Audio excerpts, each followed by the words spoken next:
Денеска е меѓународен ден на младите. Силен потсетник за значењето на младите, најголемиот потенцијал на една држава. Тие се прогресивната сила, двигатели на развојот, носители на иднината. Во нормалните држави владите се фокусирани на создавање подобри услови за младите, подобро образование, работни места, достоинствени плати и сигурен живот за младите да останат во својата држава.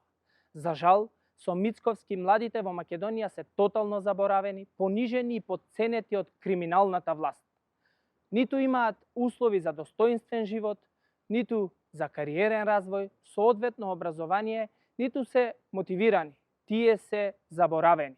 Нашите млади живеат во држава која ја води криминалната власт, која наместо да ги задржи, ги турка да си заминат.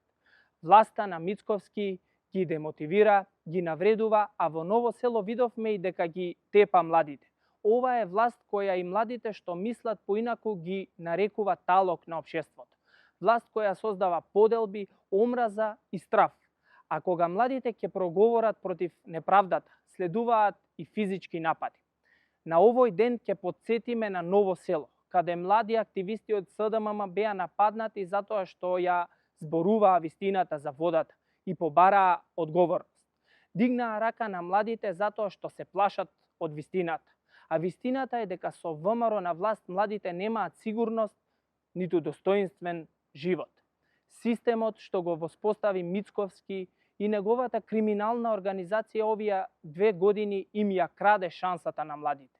Нема повисоки плати, нема систем што ги вреднува знаењето, трудот и способноста на младите. Има само партизација, неправда, поскапувања и рекордни задолжувања. Има скапи задолжувања за кои сметката ќе ја плаќаат идните млади генерации. За 2 години оваа влада генерираше нов долг од 2,5 милиарди евра, а ги намали парите за младите, за студентите, за учениците. Се тоа милиарди кои одат на контото на криминалните партиски тендери на ВМРО. Младите немаат социјална и економска сигурност. Им ја одзеде Мицковски. Младите немаат безбедна и чиста вода за пиење. Системот на Мицковски е во тотален колапс. Немаат иднина. Им ја одзеде Мицковски со блокирање на европскиот пат.